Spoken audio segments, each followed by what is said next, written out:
Olá, seja bem-vindo. Hoje a nossa viagem é por Tiradentes, a cidade que faz parte da Estrada Real, reúne muitos exemplos da nova gastronomia mineira, de arte e de artesanato. E hoje nós vamos mostrar tudo isso, mas nós vamos começar com um projeto muito diferente. Os artistas e artesãos da cidade estão abrindo seus ateliês e agora eles fazem parte de um roteiro e a gente pode visitar tudo e conhecer quem está por trás das peças. O jeito de olhar, a barba, o carinho dedicado ao menino Jesus, as expressões de São José revelam a pureza da santidade e o talento de um artista. Escultor há 30 anos, seu Chico brinca ao dizer que é dono de um estilo diferente na criação de esculturas, o barroco misturado. Eu não sigo, na realidade, o barroco tradicional mineiro, mas com a minha formação com mestres italianos e o barroco romano, tem bastante semelhança com o barroco mineiro, mas o barroco mineiro foi estabelecido pelo Aleijadinho, entende? Ele que criou aquelas formas. E, então, o que eu digo assim, o meu barroco é um barroco brasileiro, romano, meio egípcio, entende? Meio grego, tem um pouquinho de tudo, é uma miscigenação. Em algumas peças, a admiração dele pelo trabalho de Aleijadinho, um dos maiores escultores do mundo. Eu quis sentir, através dessa técnica dele, qual era a dificuldade que ele tinha em modelar isso daqui. O que caracteriza, para quem não sabe, uma peça dele, por exemplo? Aqui, aqui os lábios, a barba, esse bigode, os lábios principalmente, os olhos, aqui, a sobrancelha bem arqueada, o nariz bem afilado. Depois de ir para o forno para serem queimadas, as peças ganham uma coloração diferente de acordo com a temperatura do fogo. Seu Chico, com as esculturas, faz parte da recém-criada Rota dos Ateliês. A vitrine do trabalho dele é ali mesmo, na janela, na rua direita, no Centro Histórico de Tiradentes. Entre as peças expostas, dá para ver ele trabalhando. E olha que algumas esculturas surgem ao acaso do que ele sente naquele momento e do que a argila parece dizer para o artista. Foi o que aconteceu com a peça que ele estava fazendo enquanto a gente gravava essa reportagem. De repente, ela já tinha até nome: Amor Eterno. O homem e a mulher, a fragilidade dela, e ele com todo... Seria uma mensagem assim.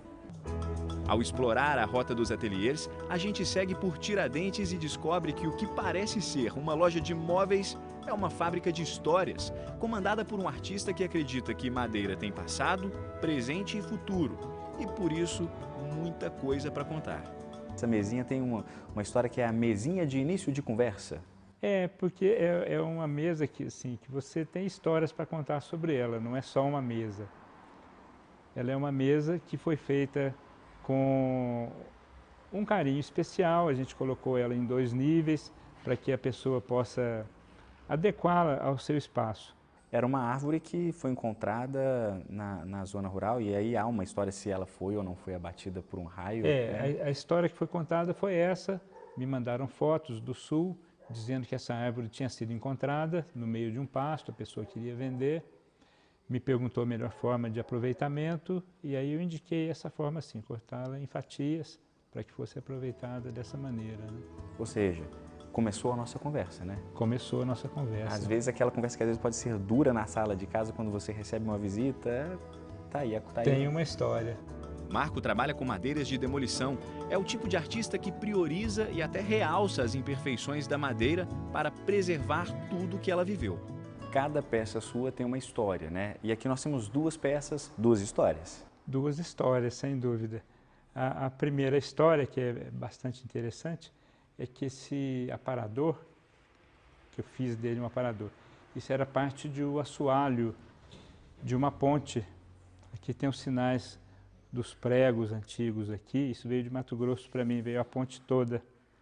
Então a gente aproveitou dessa forma, fazendo um aparador. E essa outra peça, Tiago, é bem interessante também porque a gente fez um castiçal, né, com 7 velas, com 6 velas, e que era feito, ele foi usado, essa madeira foi usada para ser uma forma de rapaduras. Foi feita muita rapadura por aí. E a gente, a madeira é um jacarandá maravilhoso, e a gente preencheu com a parafina e fizemos o uso dela como um castiçal, né? Tem uma peça aqui que eu achei interessante, mais história, né? O que é isso aqui? Com certeza, bastante história aqui. Isso aqui veio da Bahia para mim. Isso era um coxo que era usado para lavar as sementes do cacau. Tinha uma rolha aqui, uma entrada de água aqui, outra rolha aqui. Essa de lá desgastou bastante. Então lavava-se a semente e depois era conduzida para outro local, já lavadinha. Isso aqui está sendo transformado num aparador. Vai um tampo de vidro sobre... Aqui em cima. Aqui em cima, exatamente. A madeira foi muito bem trabalhada, muito bem lixada. E mais uma vez essa característica, né? Você não vai vir aqui e tirar essas imperfeições. De maneira alguma. Isso faz parte da história dela, né? O processo de criação dos móveis envolve muita imaginação. Funciona assim. Tem peças que a gente já olha quando estou comprando e já sei exatamente o que vou fazer, né? Como, por exemplo, essa peça aqui, que ela é um coxo de alimentação de gado, uma madeira maravilhosa, que está com uma textura toda... Olha, isso aqui só foi lavado, depois que de acabado vai ficar muito lindo. Vou fazer 2 cortes e ela vai se transformar em um banco, como aquele outro pequeno que você viu. O ateliê do Marco é assim, uma fábrica de histórias, um galpão de arte e até uma escola, onde o Lucas está aprendendo e tomando gosto pelo que faz. É um conhecimento, é mexer com a natureza, não é qualquer coisa. Você está criando histórias em cima disso. Você está fazendo porque são madeiras de demolição, são madeiras que já têm vivência. Então, quando você transforma a madeira, você sente que você está transformando a história.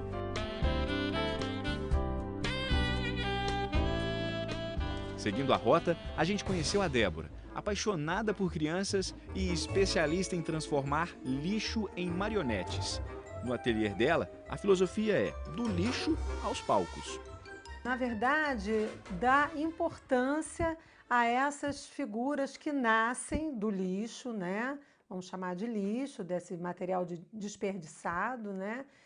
E que eles podem chegar a ser estrelas, né? Eles podem virar um personagem, e esse personagem pode contar uma história, pode brincar. E eu gostei exatamente disso. Eu vou pegar um banquinho, deixa eu sentar aqui com você um pouquinho, só porque é o seguinte... Aqui eu tô vendo que tem vários personagens aqui, né? Esse aqui é quem? Me apresenta essa turma, por favor. Olha, aqui. Eles são todos, eles se mexem, né? Esse aqui é o bicudão. Né? Tem jacaré, tem onça. Alguns não estão terminados ainda. Esse é o jacaré. Esse aqui, esse aqui não está terminado, não está pronto, mas ele tem um nome também. Esse tem um quase pronto aqui, que eu sou apaixonada pelos dragões, então esse é um dragolindo. Dragolindo? Dragolindo, dragolindo. Quando a gente vê a peça pronta, assim, bate uma curiosidade, né, de saber como ela foi feita. A vantagem da Rota dos Ateliês é essa, é que a gente pode ver como a artista produz essas peças. E tem uma vantagem extra, que é poder participar também da produção, né, Débora? Como é que é isso? Eu convido as pessoas que aparecem aqui, né, normalmente elas telefonam antes e tal, não só para conhecer, mas se elas quiserem ter uma vivência, né, aparecer e mexer. É praticamente uma oficina. Né? Você quer mexer, por exemplo? A gente por exemplo, eu tenho personagem. Algumas peças que são indefinidas, como essa. Então você pode achar que isso parece com alguma coisa e eu te convido também, se você quiser. Parece. Quando eu olhei assim, parece um ratinho, né? As orelhinhas aqui, o olhinho esbugalhado. Pode ser. E aí começa a pintar. Aí começa a pintar. Não só, né, no caso, pintar, mas você pode também fazer... Pinta um pouquinho. É desse jeito, assim, né? Desse jeito, né? Não só pintar, né? Eu gosto de instigar a pessoa a criar. Então, a partir dos materiais que tem, né? Eu digo para ela conversar um pouco com os materiais, ver o que eles dizem para ela, né? O meu ratinho aqui já está com olhos azuis, já tá. Ó. Para as crianças, além de muita brincadeira, o ateliê é um lugar onde elas podem aprender sobre sustentabilidade. E você fica impressionado com o que acontece, né? Com o que sai de criatividade. É impressionante. É muito legal. Débora, muito obrigado por receber a gente. Ok, vamos seguir então, porque olha só, a gente tem até um mapa aqui. São 14 ateliês em Tiradentes que a gente tem para conhecer. A gente vai conhecer um pouco deles, né? Antes de entrar na galeria do escultor Valim Branco, o turista já se encontra com ele ali na porta, trabalhando.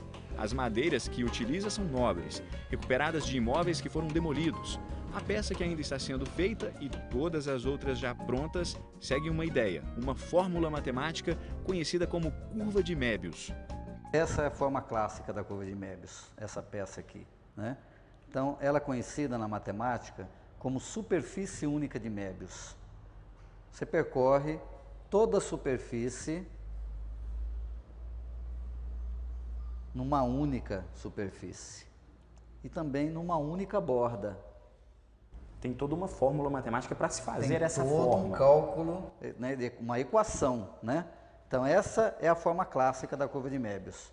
É uma forma bem, né, escultórica, vamos dizer assim, né, tridimensional mesmo, né? Tem uma outra que a gente vai mostrar. Ela é bem mais... Exatamente. Você pode transformar, fazer ela ficar do jeito que a pessoa quiser, né? É aquela mesma peça, se você observar, né, ela é a mesma peça, a mesma forma. Só que quando eu corto essa superfície, né, que é a superfície de Möbius, eu passo a ter os elos, né?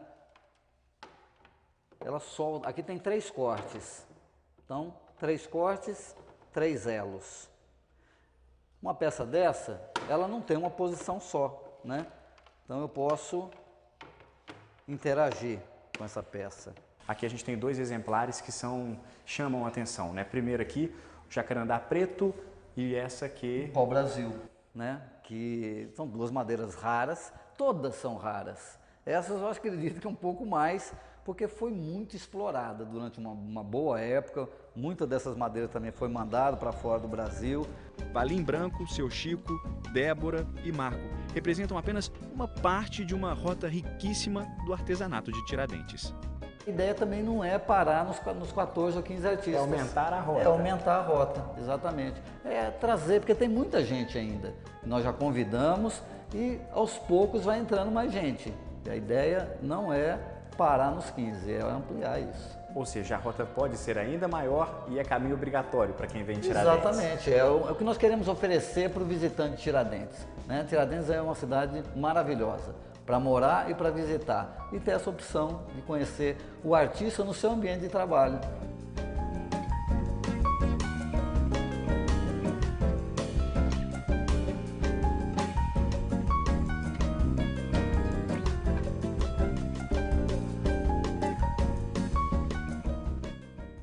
E é muito fácil visitar os ateliês. Para saber qual artista está participando do roteiro, é só entrar em nossa página na internet. Lá tem uma lista. É globominas.com.br/Terra de Minas.